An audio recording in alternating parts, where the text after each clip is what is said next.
एक शहर की एक गली में एक पुराना मकान था। उसमें एक बूढ़ा व्यक्ति रहता था। उसका ना कोई रिश्तेदार था, ना कोई दोस्त। वो हमेशा अकेला रहता था। इस पुराने मकान के ठीक सामने एक छोटा सा घर था। उस घर में एक छोटा बच्चा रोहित अपने माता पिता के साथ रहता था।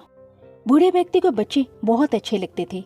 वो जब भी बच्चे को देखता था प्यार से हाथ हिलाता था। छोटा बच्चा भी अपनी खिड़की में खड़े होकर जवाब में उसकी ओर देखकर हाथ हिलाता था। धीरे धीरे दोनों की दोस्ती हो गई। रोहित बूढ़े व्यक्ति को दादाजी कहकर बुलाने लगा। दादाजी अक्सर रोहित के लिए बिस्कुट लाते थे। कभी कभी वो उसके पसंद की चॉकलेट लाकर भी उसे देते थे। एक दिन रोहित ने भी उन्हें अपने एक खिलौना दिया। अपना टीन का सिपाही यानी टीन दादाजी ने कहा कि वो इससे बहुत संभाल कर रखेंगे। कुछ दिनों के बाद रोहित ने देखा कि दादाजी कहीं भी दिखाई नहीं दे रहे हैं। उनके मकान को तोड़ दिया गया और वहाँ पर एक बंगला बनाया गया। रोहित के पिता ने उस बंगले को खरीद लिया।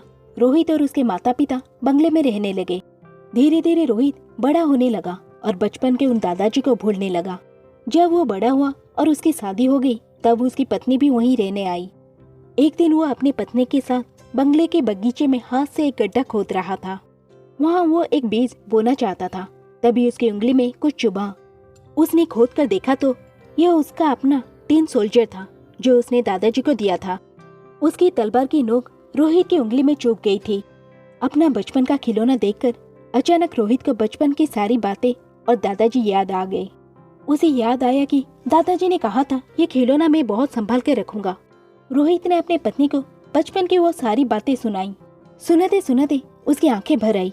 वो टीन सोल्जर रोहित ने अपने घर में सजा दिया। उसका ये पुराना खिलौना हमेशा उसे बचपन की मीठी यादों में ले जाता था।